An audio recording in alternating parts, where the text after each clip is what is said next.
My name is Selena Pagan, and I am the president of the Young Latino Network. The Young Latino Network has existed since 2002, and it was created by a group of forward-thinking individuals within the Latinx community.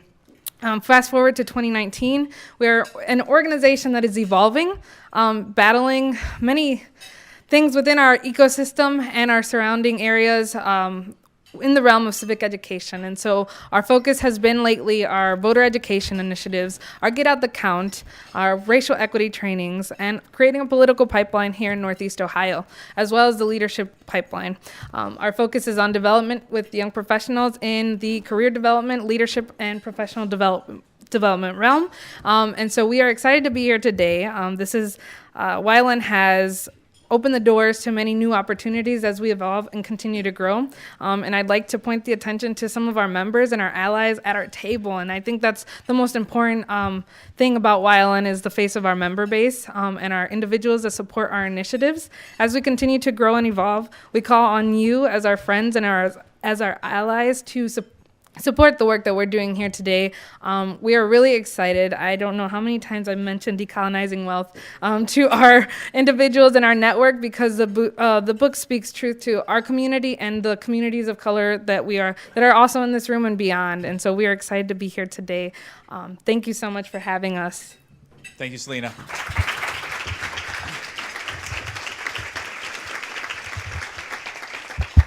Okay, don't put your applause away, because I need you to do a real Cleveland applause for our Summer on the Cuyahoga group who is here. I don't know if you're familiar with Summer on the Cuyahoga, but there are students from how many universities?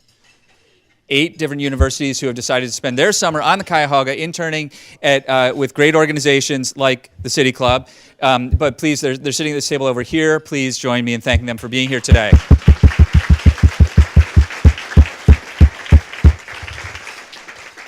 Okay, so before we get started, the usual stuff, please make sure your phone is silent. Keep it handy so you can take pictures and tag Edgar on Twitter when you do. And then remember, during the Q&A, if you want to ask a question without actually having to stand up and ask the question, you can tweet it at Steve McHale and he'll ask it for you. No, I'm just kidding. You can tweet it at the City Club and we will work it into the program. But if you do want to ask a question yourself, raise your hand. Our team will work their way over to you with one of these wireless handheld microphones. We ask you to do 3 things for us when you ask a question. Number 1, stand as you're able so that our cameras can spot you and our speaker can spot you as well. Number 2, make sure your question is brief and to the point. An actual question always helps. And number 3, let our team hold on to the microphone, because we are trying to make sure that we capture all the sound appropriately and place the microphone appropriately so you can focus on asking your question. Lastly, there's a bunch of great programs coming up at the City Club. On Friday, Karen Freeman Wilson, who's the outgoing mayor of Gary, Indiana, is going to be here. She's the first African-American woman to be the mayor of any city of substance and size in Indiana. And I think all of you know kind of the context of Indiana. We've gotten to know that a lot better now that Mayor Pete Buttigieg is running for president. So please join us on Friday for that. There's some tickets still available. And then a ton of other great programming. Check it out online at cityclub.org, where you can also, ponder the question, how much do I love civil civic dialogue? How much do I love the fact that the City Club exists? The answer is probably a lot. And then you ask yourself, why am I not a member if you're not already a member? Or is my membership current? Do I need to renew it? Those kinds of questions. They're really important questions to be asking, not just because we depend on you, but because honestly, if we don't have civil civic dialogue, our democracy will be weaker.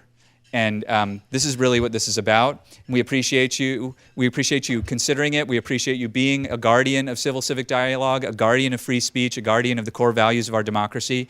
This thing that we have here in Cleveland is not something that exists in every city in America. It's quite unique.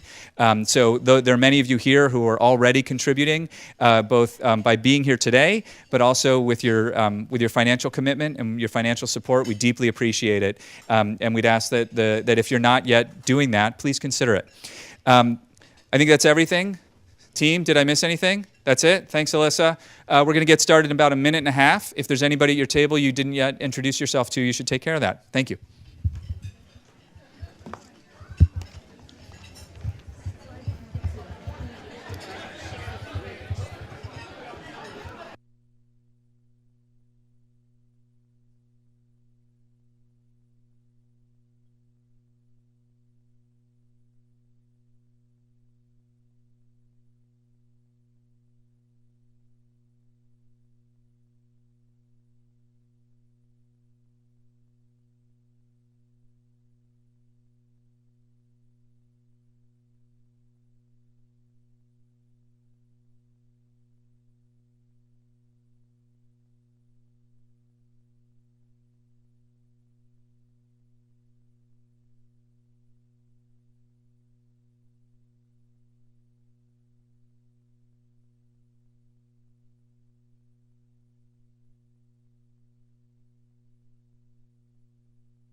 Hey, folks. Folks, we're going to get started in a second. And I meant to say one quick thing about the book,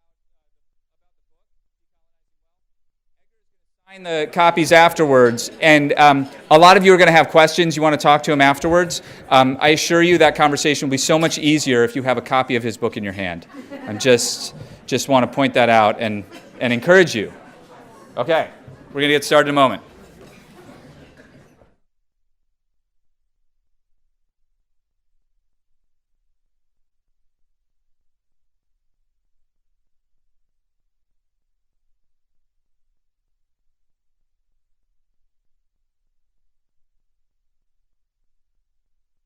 Production and distribution of City Club forums on IdeaStream are made possible by the generous support of PNC and the Raskin Family Fund, with additional funding from Robert Conrad, Cleveland State University, the Chautauqua Institution, the Cleveland Clinic, and the United Black Fund of Greater Cleveland, Incorporated.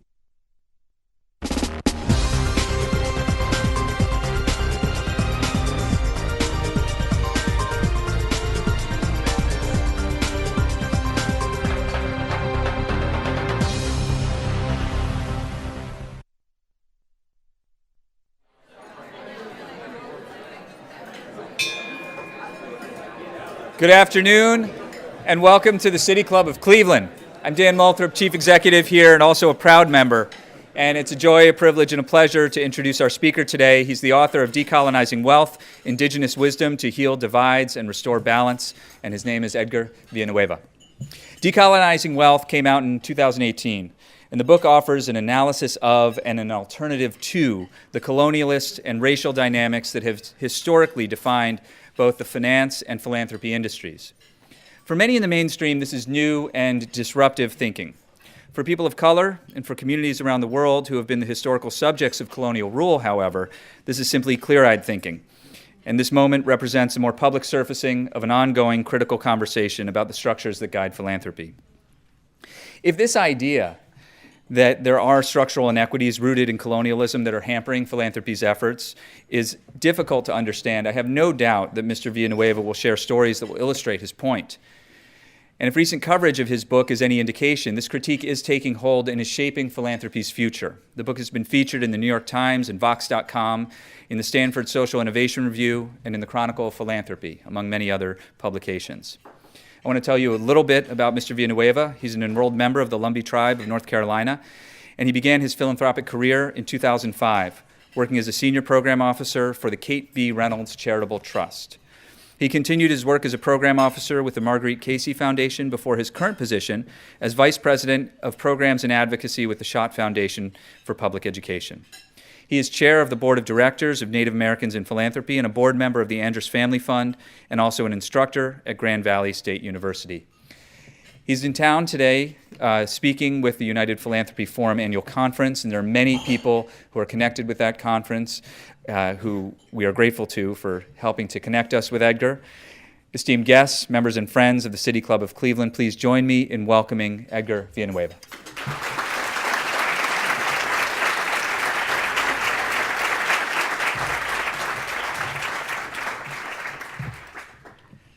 Hi, Cleveland. Well, I have to say, first, thank you for allowing me to be here. I love the energy in the room. I heard the buzz when I came in, and I don't know what I was expecting, but I think from, as someone who doesn't live here and I didn't have a lot of knowledge about the Cleveland City Club, I was thinking it's gonna be real quiet. And so I love the energy, I love the diversity in the room, and thank you for being here. Hello to my relatives. Thank you for welcoming me into your territory, and want to acknowledge you all here being in your support and the land that we're on today. Thank you for that. Who's your people? That's the first question Lumbee Indians, which is my tribe, that we ask when we meet a stranger. It's as if we're working out a massive imaginary family tree for humanity in our heads, and we need to place you on the appropriate limb, branch, or twig. We even sell t-shirts back home in North Carolina that say, "Who's your people?" Yes, my people are Native American, but I hate to disappoint some of you. I can't build a canoe from scratch or catch a deer with my bare hands, because, my identity as a Native American in this country is complicated due to the history of colonization. It's been a long journey for me to decolonize my mind and to deeply connect with my indigenous values.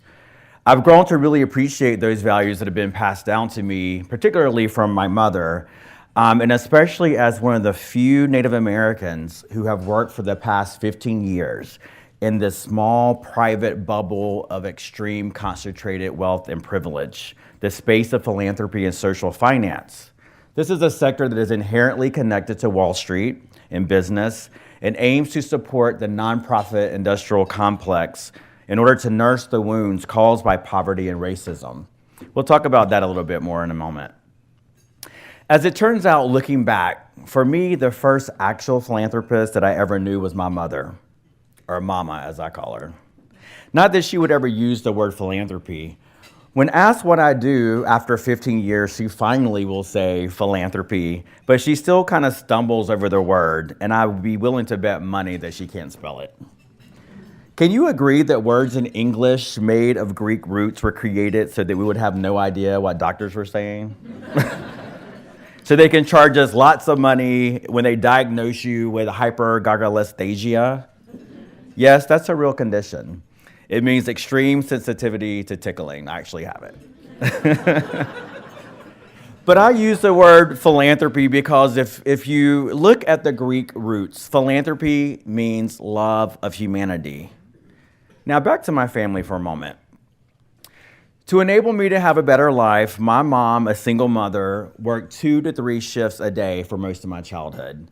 2 of those shifts were as a domestic worker, providing nursing assistance, helping sick, frail, elderly, mostly wealthy folks. A labor of love. Her first shift was at DMV, a 9 to 5. Looking back, I'm like, oh, that was pretty terrible, right? DMV, not anyone's favorite place to go usually. No offense if anyone here works at DMV.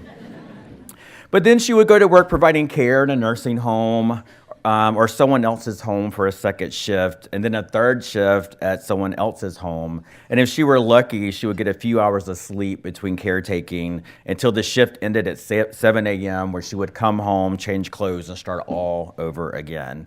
Sometimes I would tag along if possible. Many nights I hid in the car until the previous nurse left, and then she would come out and get me and sneak me into the house, and I would enjoy that temporary proximity to wealth. I would play their grand pianos, hang out in their libraries. That's where I first discovered my childhood favorite book, strangely enough, was How to Win Friends and Influence People. And then I would get tucked away into fancy beds or couches. Now, on her precious day off, did this poor woman put her feet up and eat bonbons? No. My mom was doing outreach for her church. She started what they called a bus ministry. This involved not just her Sundays, but also her Saturdays. Actually, our Saturdays, because I was drug along to go with her. If I were lucky, we would stop at Bojangles Fried Chicken, grab a cinnamon bun for substance. Anyone ever been to Bojangles in North Carolina? So good, oh my gosh. And then we would spend Saturdays going from neighborhood to neighborhood, interacting with neighbors, knocking on doors, and saying some variation of, "Hi, I'm Sheila from the church down the road. We just wanted to invite you to come out and attend our services sometimes. If you have kids, we have a bus, and we're happy to come by and pick them up for Sunday school." So then Sunday mornings would come, and we would have this fleet of buses that we would go out and pick up all these kids. The bus will pull up, and most of the times I was the person to jump out and run to the door to pick up the kids. I would knock on the door and say, "Hey, I'm here to pick up Tasha or Billy or whoever." And standing at the door waiting for the kids to come out, I saw a lot of bad things that made me feel actually a bit more grateful about my own life. Although my mom and I were poor, there were people who were much poorer, more troubled. Kids were pushed to the door looking a mess, half-dressed, unwashed, or sometimes I'd be sent in to go fetch them. They'll say, they'll go back in the back, go on in and get them. And I would climb over a man passed out from drinks surrounded by beer cans to get the children from the back room. My mom was passionate about getting kids to church, and the bus ministry program grew to over 300 kids in our small town of Raleigh, 300 kids getting bused in every Sunday to attend church. For years after, and to this day, children, now grown children, come running up to my mom, hugging her, saying, Sister Sheila, you probably don't remember me. I was one of the kids that you picked up on that bus, and oh my God, you were so special to me. Most of those kids were just hungry for love. My mother hugged them. She listened to them. There were a lot of kids, and they would just crawl all over us because for some of them, it was the only little bit of light and love that they had in their lives. That's an actual philanthropist right there. Helping those kids was my mom's medicine. Now, what do I mean by medicine? In the indigenous worldview, many kinds of things can be medicine. It can be a place, a word, a stone, a natural phenomenon, a dream, or a life event. For me, it's like having a coffee date with a friend that like cracks me up and makes me laugh. It's that thing that makes you feel balanced and all good, and you know that everything's going to be okay moving forward. Have you ever looked back on your life and thought, that situation turned out to be the best thing that could ever happen to me? That was medicine. Anyone can find and use medicine just by allowing your intuition and feelings to determine whether something can be medicine. Now, in my community, the elders say you don't choose the medicine chooses you. It's taken me a long time to accept the fact that the medicine that has chosen me is money. Because, I mean, money? Come on, money corrupts. Money is dirty, even filthy. Money is the root of evil. Doesn't the Bible say that? But what is money? But a way to measure value or to facilitate exchange. And what is exchange but a type of relationship between people? Money is a stand-in for the sweat we spend on growing food, sewing clothes, assembling electronics, coding apps, creating entertainment, researching and developing innovations. It's just a proxy for the materials we use, the services granted, the responsibilities shouldered. Materially, money is just a bit of nickel, zinc, copper, a little linen, mostly cotton, some ink. It's basically Kleenexes adorned with pictures of dead presidents. Actually, today it's mostly a series of zeros and ones, bytes, data, imaginary, harmless, Bitcoin. I don't even understand all these things, right?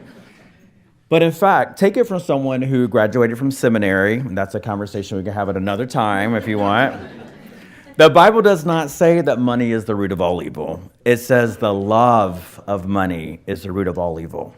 In other words, when we let money be more important than life, when we let money be more important than relationships, when money is more important to us than humanity, therein is the evil. Now, I'm not saying that there aren't problems when money is hoarded, controlled, used to divide people, used to oppress and to dominate. But that's not the money's fault. Humans have used money wrongfully. We've made money more important than human life. We've allowed it to divide us. That is a sin. We forget that we humans made money up out of thin air as a concept, a tool for a complex society, a placeholder for aspects of human relations. We forget that we gave money its power and its meaning. Money should be used as a tool to facilitate relationships, to help us thrive, rather than to hurt and divide us. Blaming banksters, capitalism for this awful mess that is the 21st century America has been a popular pastime for academics and for economists and activists who propose signature solutions. Yet one place where solutions are never sought is Native America. Now, I don't need to persuade anybody here how broken the economy is, how it's causing more harm for all except a tiny percent, do I? I can rattle off a list like record levels of wealth inequality, recessions, bursting bubbles, bankruptcy, unemployment, debt. We all know that something is wrong. And more people are calling out capitalism or neoliberalism for being inherently flawed. And I don't disagree with the opinion held by some that capitalism as it currently is functioning is broken. I just think that the real root of the problem often hides behind capitalism. As Malcolm X said, you can't have capitalism without racism. What if I said to you that it's not about economic models, but it's actually about white supremacy and colonization? Because you see, when it comes to getting or giving access to money, white men are usually in charge, and everyone else has to be twice or more as good to get half or less as much. The stats are in the book, but take it from me, whether we're talking about philanthropy, which is my field, or venture capital, or bank loans, even municipal bonds. All of the institutions that control access to money are like ivory towers. They can be institutions of racism and division. By design, these funders exist many times to preserve wealth and the privilege of a few, rather than to create a coming together and to tear down and disrupt the us versus them. By design, money has been employed in the name of division, in the name of fear, greed, and envy. So my main argument today is this.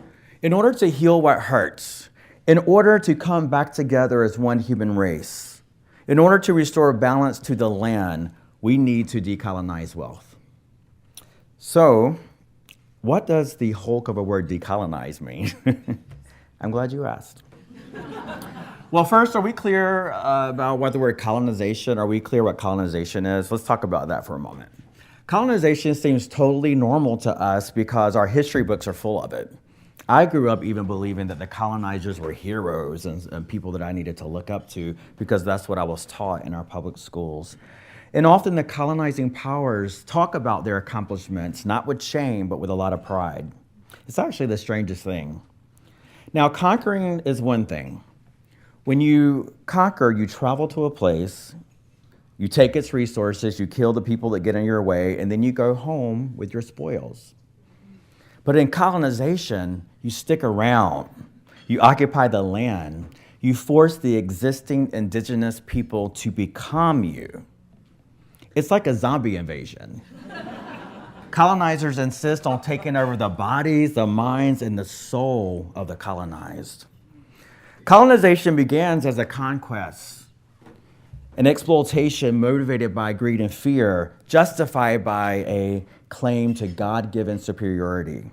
Its mantra is divide and conquer, command and control, and above all, exploit. But make no mistake, colonization is an atrocity. It's a close relative of genocide. Initially, colonization is like a rape and causes the first wave of trauma. Later, when the colonizers set down roots and become settlers, colonization becomes more like a virus that infects every human institution and system, as well as every human being. We all carry it inside our bodies. And then the collective body, the people and the culture, adapts, passing down the adaptations in their genes over generations. Yet the adaptations do not constitute healing. The virus remains, leading to ongoing acts of control and exploitation. The colonizer virus inside culture and institutions is especially dangerous. Our education system reflects the colonizer virus. So does our agriculture and food system. So does our foreign policy. So does our environmental policy. And so does the field of design. And yes, even the realms of wealth, investment, finance, and philanthropy. So decolonization obviously is the process of undoing colonization. Taken literally, decolonization means that the land that was stolen is returned, and sovereignty not only over the land and its resources, but also over social structures, traditions, all are granted back to those from whom it was all stolen. Excuse me. It means the autonomy of every single Native person must be reinstated. Yet when we talk about decolonization like this as a political process, we tend to get stuck and make no headway at all. The truth is, there's no future that does not include settlers occupying indigenous lands. Today, in the 21st century, our lives, our families, our businesses, our communities are all intertwined. We're all here together. This is simply the reality of today's world. So another way to understand decolonization is that it is the process of healing from trauma.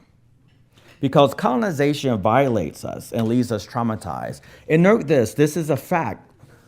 Whether you are a descendant of the colonizer or the colonized, there are trauma impacts on all of us. So what we can do is actually focus on decolonization by stopping the cycles of abuse and healing ourselves in order to expand the possibilities for the future. This means that our interdependence is inescapable, so we might as well acknowledge each other's trauma and engage in healing together. Now imagine, if you came from generations of people who were systematically and repeatedly violated in every possible way. Imagine that all of your family and friends and your community members regularly experienced events like upheaval, abuse, violence, brainwashing, homelessness, forced marches, relocation, death over hundreds of years. Now imagine that this trauma, the trauma of this experience, has been reinforced by government policies, economic systems, and social norms that have systematically denied your people access to safety, mobility, resources, food, education, and positive reflections of themselves. Repeated and ongoing violation, exploitation, and deprivation have had deep, lasting, traumatic impacts, not just at the individual level, but also on whole populations, tribes, and nations. This is what's known as collective trauma, historic trauma, intergenerational trauma. We all need healing. This is what my people, the Lumbee tribe of North Carolina, have experienced and continue to experience, as well as many indigenous folks around this country. My people, known as the Lumbee, are the survivors of several tribes who lived along the coast of what is now North Carolina.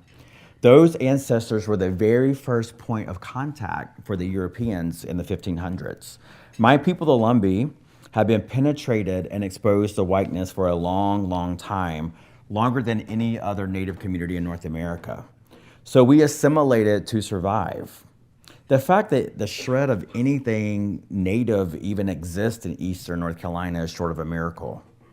Resilience is a trendy word that we use in conversation about business and insurance and climate. But let me tell you, my people, we really have a corner on resilience.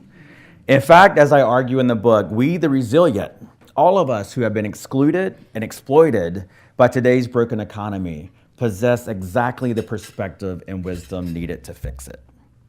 I'm not saying that there's no place for the 1%. It's just that their privilege almost always blinds them to solutions that work best for everyone. So they get to take a seat back from the decision-making table. But make no mistake, decolonization is a process with roles for everyone involved, whether you're rich or poor, funder or recipient, victim or a perpetrator. Decolonization is simply about a mind shift, a story shift. White superiority is just a story humans created. Race itself is just a story humans created. Resources being scarce, greed as an inescapable aspect of human nature, and money as the root of evil, all of these are just stories. Over time, these stories have solidified and become familiar and true. They have become articles of faith. Yet our beliefs are just one perspective. And the more rigid our perspective, the more alternative perspectives we miss. Once we understand that the stories are optional, choices we made, we can choose to let go of any beliefs that limit us. Decolonizing wealth or decolonizing funding processes is key to healing. After years in philanthropy, investing more than $130 million, not my money, other people's money, I have seen past the field's glamorous altruistic facade into its colonial shadows. The good old boy networks, the white savior complexes, and the internalized oppression among the few people of color who gain access. I finished the book with 7 steps to healing the institutions and the culture around money. First, we need to recognize the pain caused by the accumulation of wealth in the first place, how it was made on the backs of indigenous people, and slaves and low-wage workers, most of them people of color. We need to acknowledge history long past and as recent as yesterday. We need to reopen the wounds and grieve them and apologize for them. We need to listen to each other deeply in order to topple the us versus them paradigm. Then we need to start walking our talk about diversity and equity, building whole new decision-making tables rather than setting one token place at the colonial tables as an afterthought. Finally, we need to put our money where our values are and use money to heal where people are hurting and to stop more hurt from happening. This is what I mean when I say money used as medicine can help us decolonize. Now, at this point in this talk, you're probably looking for very linear steps to jump in to reverse the ills of colonization. It's not a silver bullet solution. Unfortunately, there's no quick fix for the complexities of colonization. The steps I outline in the book are not necessarily linear. It's more of a circular process. Certain steps may need to be revisited, and the entire process may need to be repeated time and time again. Like any virus, the colonizer virus keeps mutating and adapting. So in order to fully heal, we have to be attentive and we have to get booster shots. Let me tell you what you can do. We must heal ourselves by each taking responsibility for our part in creating or maintaining the colonial framework. We must heal our culture and our institutions by identifying the colonized aspects of our culture and our institutions. Indigenous people and people of color, we have always and continue to be the canaries in the coal mine. We hurt hardest. We experience the negative effects of system collapse first and most dramatically. But that collapse will not spare white people. White people with the least power are already feeling this. As a result, some of them are doing appalling things out of terror and pain, scrambling and clutching to white supremacy, even though we know it's the exact opposite of what will save all of us, including them. Everyone has a responsibility in making things right. Everyone has a role in this process of healing, regardless of whether they've caused or received more harm, because all of our suffering is mutual, all of our healing is mutual, and all of our thriving is mutual. Thank you.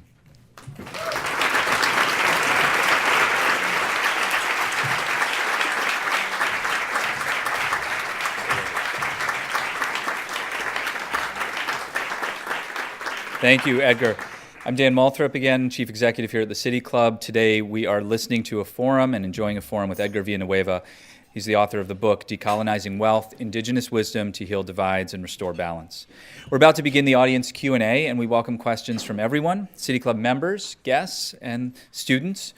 Some are on the Cuyahoga interns, and those of you joining us via our live stream. If you'd like to tweet a question, please tweet it at the City Club, and our team will work it into the program.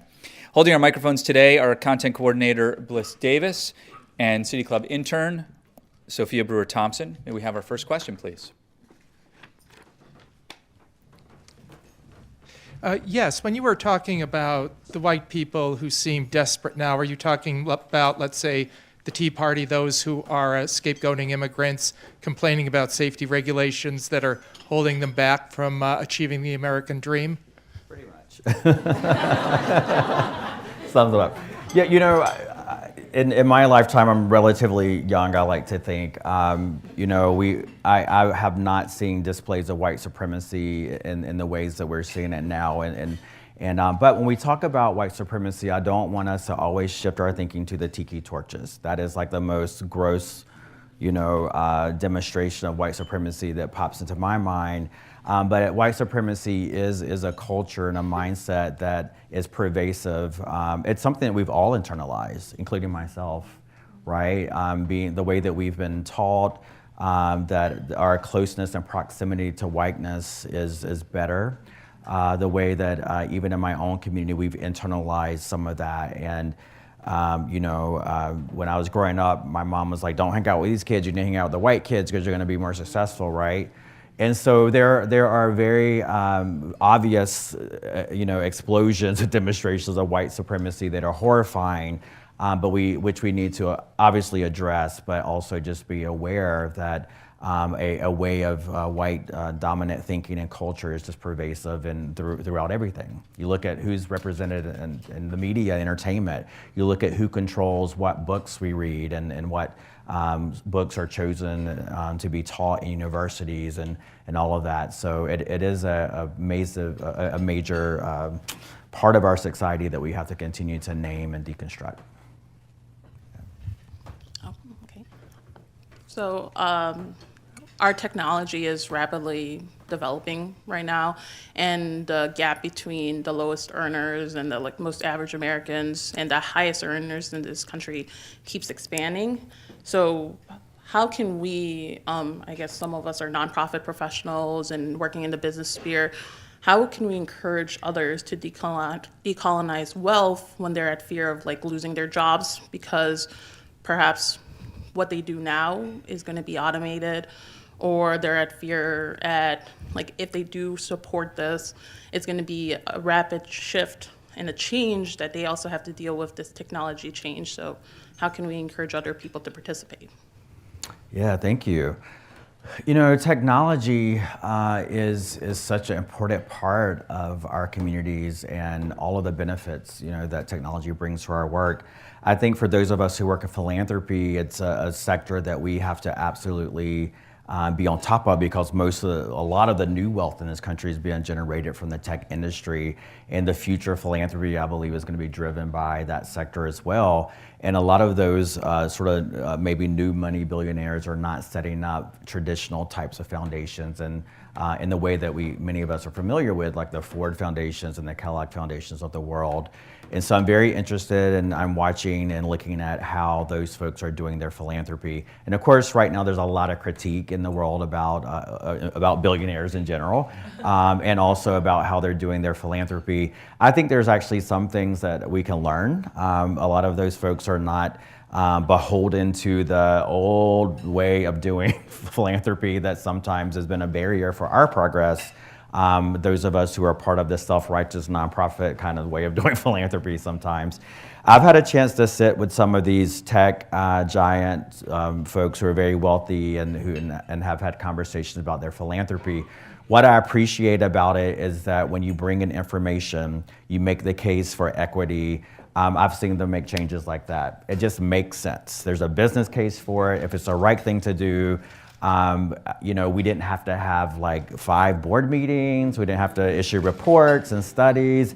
It was like, Edgar wrote a book, he must know something. Edgar said this, we see that this makes sense, let's do it. So that actually was refreshing for me. Now, I think the way that technology is going to impact wealth inequality in this country is just a huge, huge issue to unpack. And at some point, what is the balance? And I think it's, we have to build people power. Those of us who don't have the wealth, we have to organize, and we have to think about how we hold those industries accountable to protect jobs and whatnot. And I think that we have to be bold and unafraid, and that is hard if you're worried about you're in a place you can't speak out necessarily if you're afraid of losing your job or whatever, but there are places where you can organize outside of work to try to keep, protect worker rights. And that's, we're seeing labor unions, for example, in this country being torn apart because folks who don't have the interests of workers at heart understand the power of organized labor. So that's just another place. But so many aspects of your question I could kind of keep talking about, but I'll pause there for others. Thank you. How do you, as a white person, how do you help and not get categorized as the white savior complex? Yeah, thank you for that question.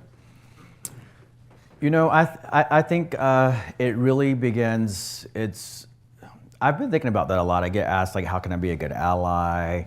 And I started thinking about white relatives that I love, and I think of they're here and they're down, they're a part of the family. And then I have other white relatives that show up and are doing good work, but sometimes they always that whiteness thing shows up, right?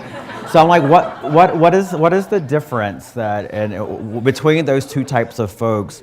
And I really think for me, and I know lots of folks in the room that probably have lots of ideas, but for me, it's really a self-awareness. And I think that because whiteness is kind of the default, that it's really hard sometimes for white folks to understand how they might be showing up. And so I think it requires coming in with humility, with listening, with giving up some power. Coming in, I call it listening in color, not just regular listening, but listening in color. And that means really coming in with an open heart and mind, with the opportunity to change your mind, to change your way of thinking. And we often, and it's hard when you have power and you've been the decision maker to actually give that up. It's a really hard thing to do.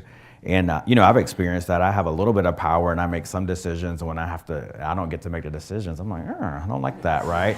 So, but it is about coming into those spaces and really, truly listening. It's not necessarily about becoming an expert on communities.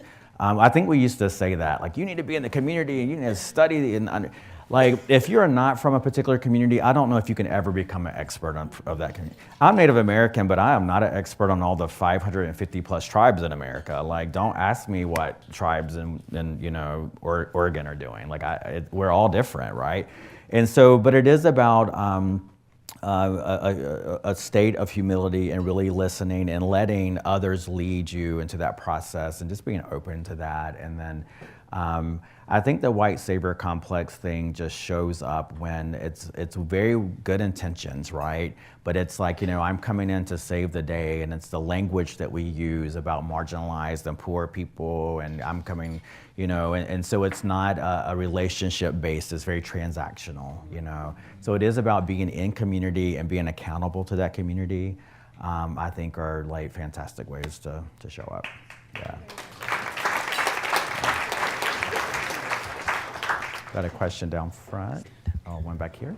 Hi, Edgar. Thanks for sharing your thoughts with us today.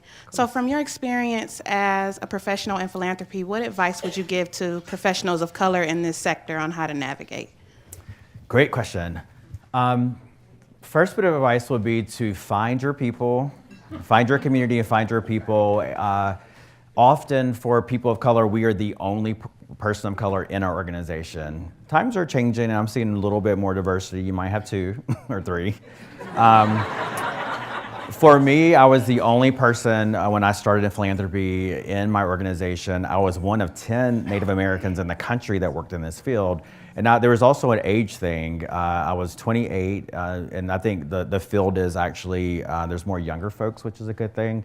When I started in my first job in philanthropy being 28, I think my next colleague was like 50, and I was like, they are old. Not so old now, I'm like, oh, yeah, but I needed to be with colleagues where I can make sure that I wasn't crazy, that it was them and not me, right?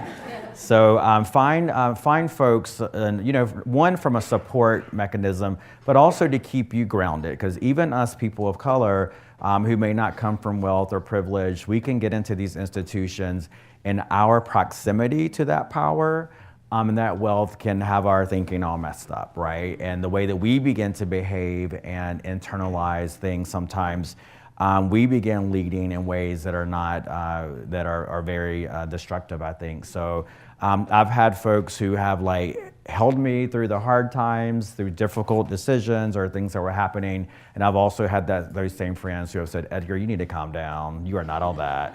You are walking around like this is your money and it's not, right?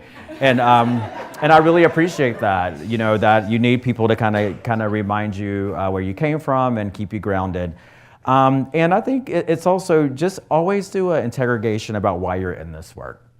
I think it's interesting now because after 15 years, the world's changed so much, but you can get a degree in philanthropy, which was not a thing when I started, and it's a whole field, it's a professionalized field. And I meet all kind of young folks and even high school students who are like, I want to work in philanthropy. And I'm like, how do you even know what that is? There's college courses on it, right? So it's very interesting. So I always just, when young people reach out to me about why they want to work in philanthropy, I kind of just want to, I want to unpack that with them. It's a fantastic field to work in. I've had a great career, despite many, many challenges, but I think that you have to really be driven and centered by community and purpose and not for all the other reasons, like the flashy glamour of it all, right? And I think that entices people sometimes to the field for the wrong reasons. The last thing I'll say that's really, really important, I share this story in the book. For me, I lost myself. I'm already Native, so that's an identity crisis. I'm a Native with the most Latino name ever. That's another story. I look like a Puerto Rican from New York. I'm from the South, right? And so I've always been what is going on here, right? But coming into this foundation, At that time, there was really a forced assimilation, like even down to the kind of shoes we wore. Like it was a very bank financial type of corporate environment.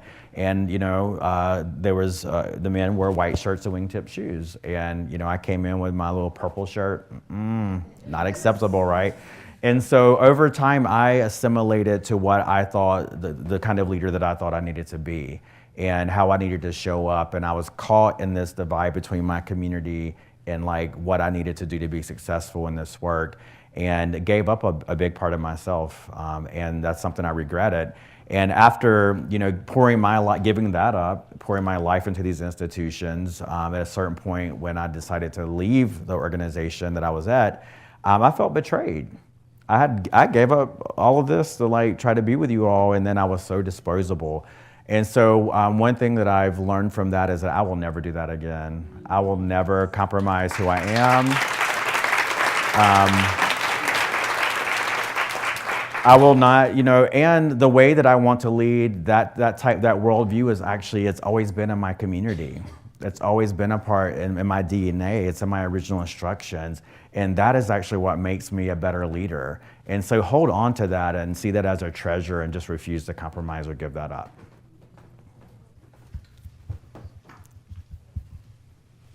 Thank you very much for that dissertation. My question was kind of a question and a statement. It was kind of piggybacking off of the tech question that was asked earlier.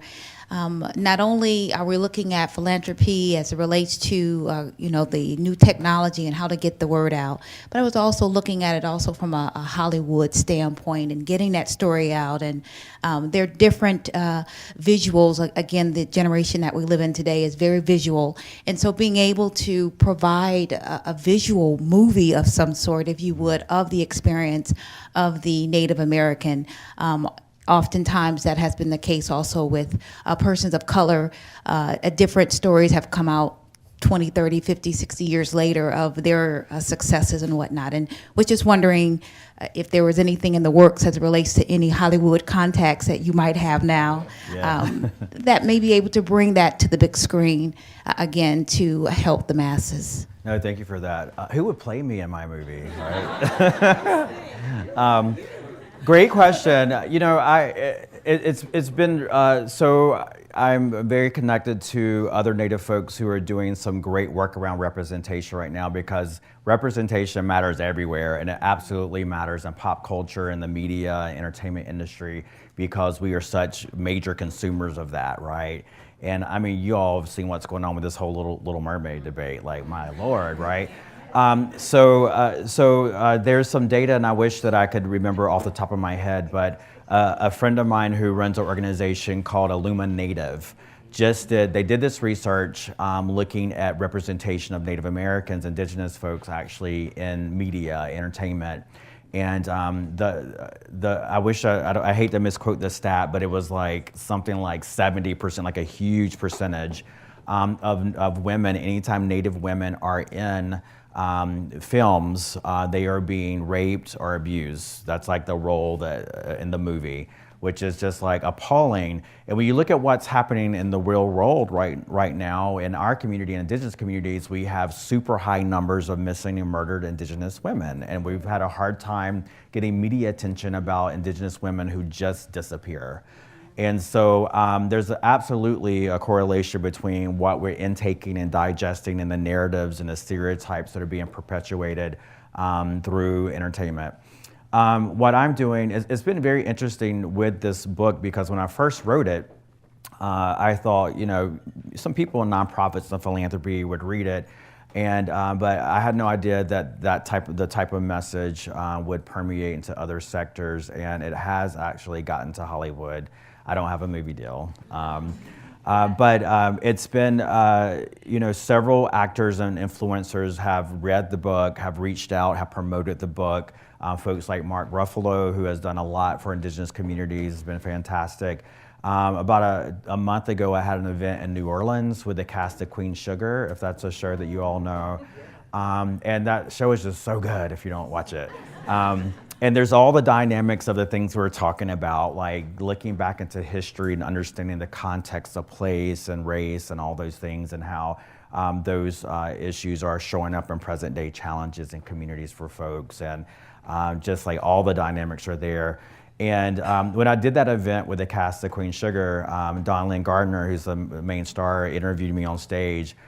And when I left there, I said, either she truly is like the best actress or this book changed her life, because she was quoting passages and just telling me how relevant the message is in the entertainment industry.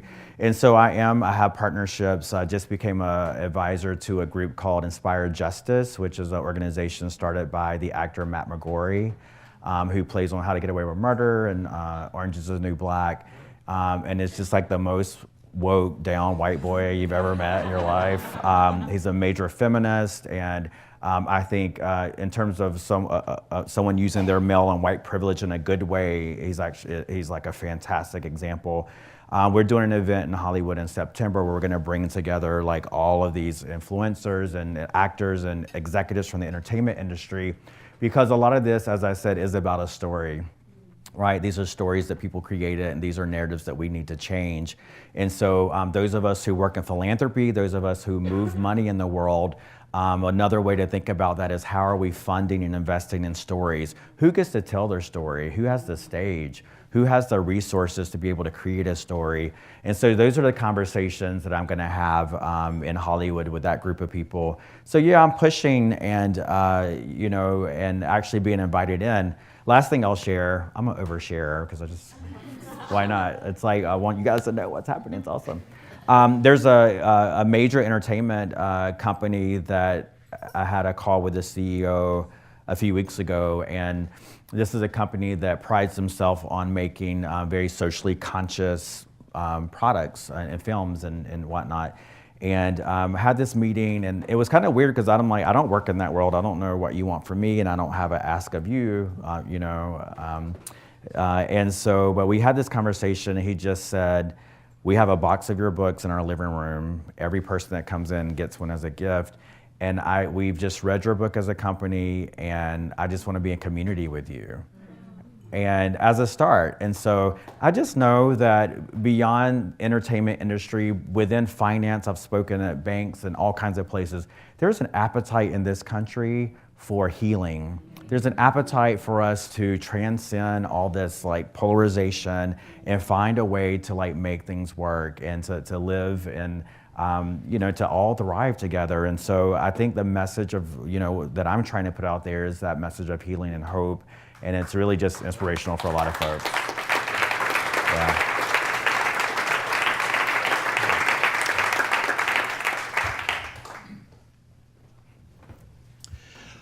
Thank you so much for coming to our community and sharing these powerful stories and looking behind neoliberalism at racism and the healing that can come from considering the stories from indigenous peoples around the world. My concern is about land and about the fact that one could say that the species is colonizing the ultimate indigenous spirit, Mother Earth. And she's going to be teaching us a few lessons over the next few years to come. So how do you see the stories of addressing racism and the redefining wealth in relationship to the political and economic agenda around the planet and the health of the planet? Yeah, thank you. Fantastic question. Two quick thoughts. One is if you work in sort of the environmental space, you probably know that the majority of biodiversity, I'm probably not using the right words because I don't work in that sector very much, but like the rainforest land is under the protection of indigenous peoples around the world. And so I think that folks who care about climate justice and environmental protections understand that and are really looking to indigenous folks for leadership and guidance and wanting to support them. And so, yes, indigenous folks around the world are like keeping this planet alive, but they're being pushed back by corporate interests.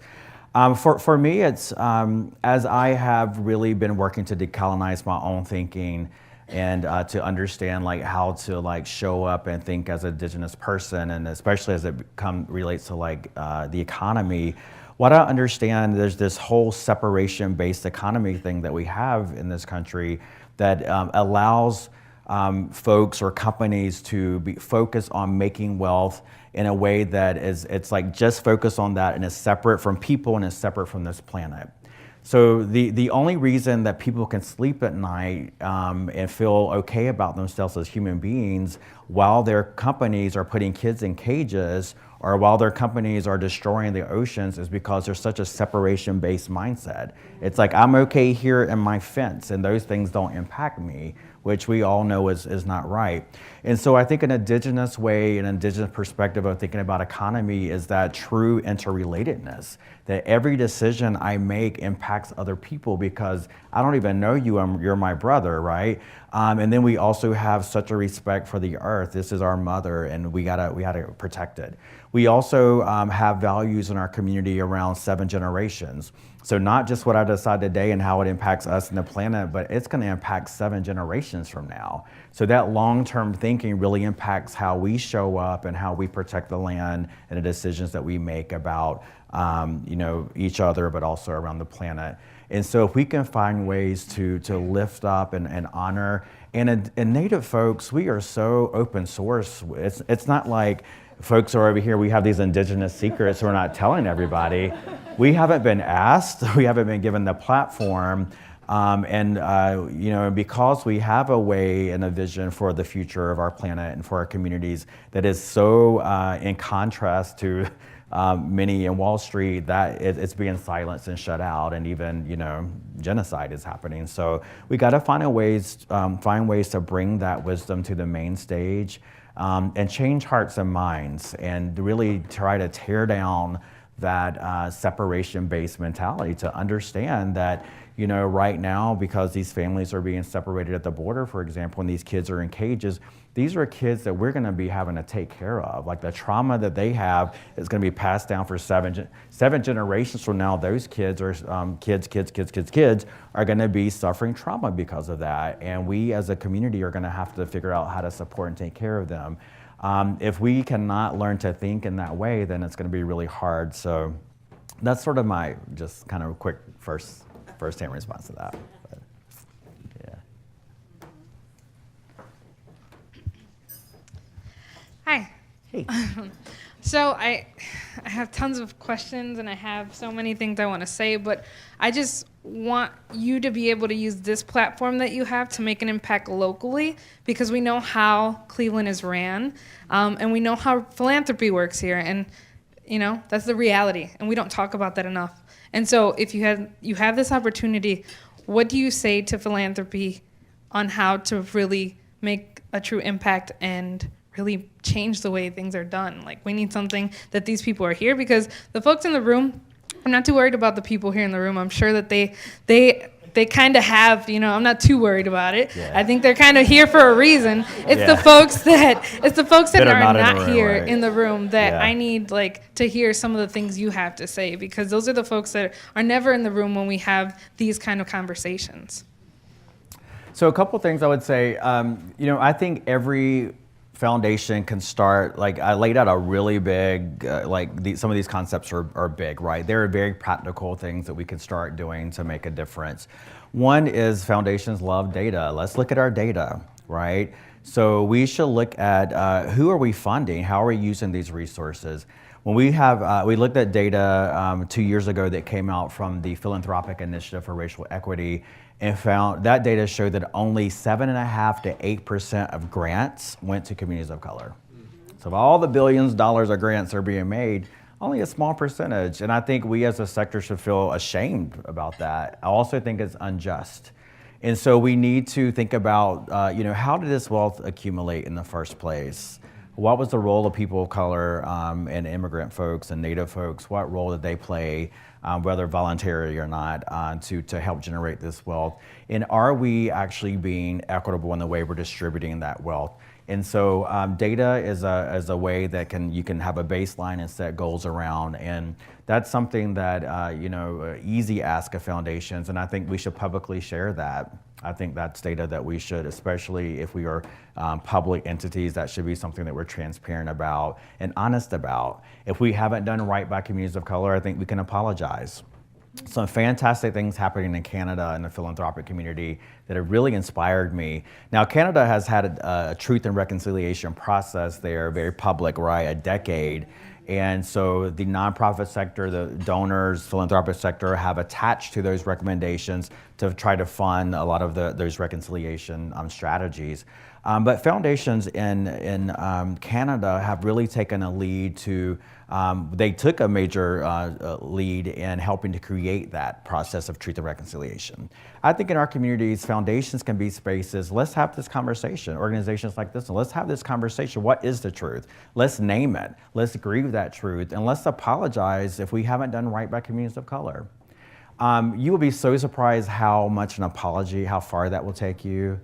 If a foundation said, you know what, over the past decade, we've only invested 5% in communities of color. We're sorry, we're wrong, we want to do better. Come in and talk to us, let's figure this out. That would be huge, right? So think about, understand where your wealth came from, apologize, look at your data, make goals and honest intentions around moving money. And then of course also think about who's working in your organizations. What's the diversity of your staff? What's the diversity of your board? Not just your frontline staff, right? But in your leadership positions and on your board, having people of color, not just any people of color who are accountable to community and have an analysis, right? In those roles can really, really create opportunities for you as an organization to begin to operationalize equity internally, but also in the way that you give and partner with community.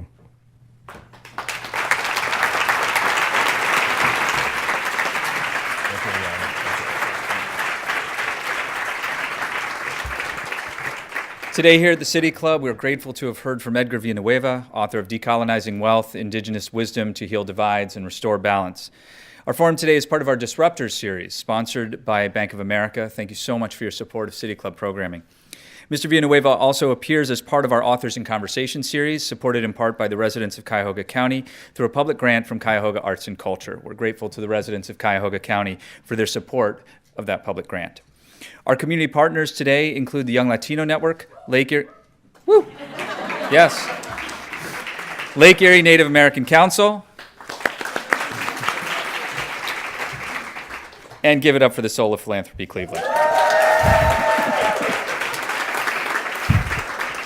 Additionally, we welcome guests and are grateful to guests at tables hosted by the Char and Chuck Fowler Family Foundation, the Cleveland Foundation, and the St. Luke's Foundation. Thank you all for being here today. Our conversation will no doubt continue outside with a book signing with Mr. Villanueva's book, Decolonizing Wealth, Indigenous Wisdom to Heal Divides and Restore Balance. The book sales are provided by A Cultural Exchange. That brings us to the end of our forum. Thank you, Mr. Villanueva. Thank you, members and friends of the City Club. Our forum is adjourned.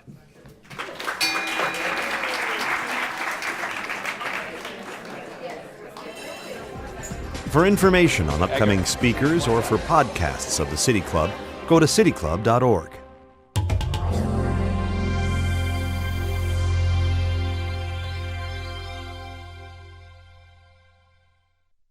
Production and distribution of City Club forums on IdeaStream are made possible by the generous support of PNC and the Raskin Family Fund, with additional funding from Robert Conrad, Cleveland State University, the Chautauqua Institution, the Cleveland Clinic, and the United Black Fund of Greater Cleveland Incorporated.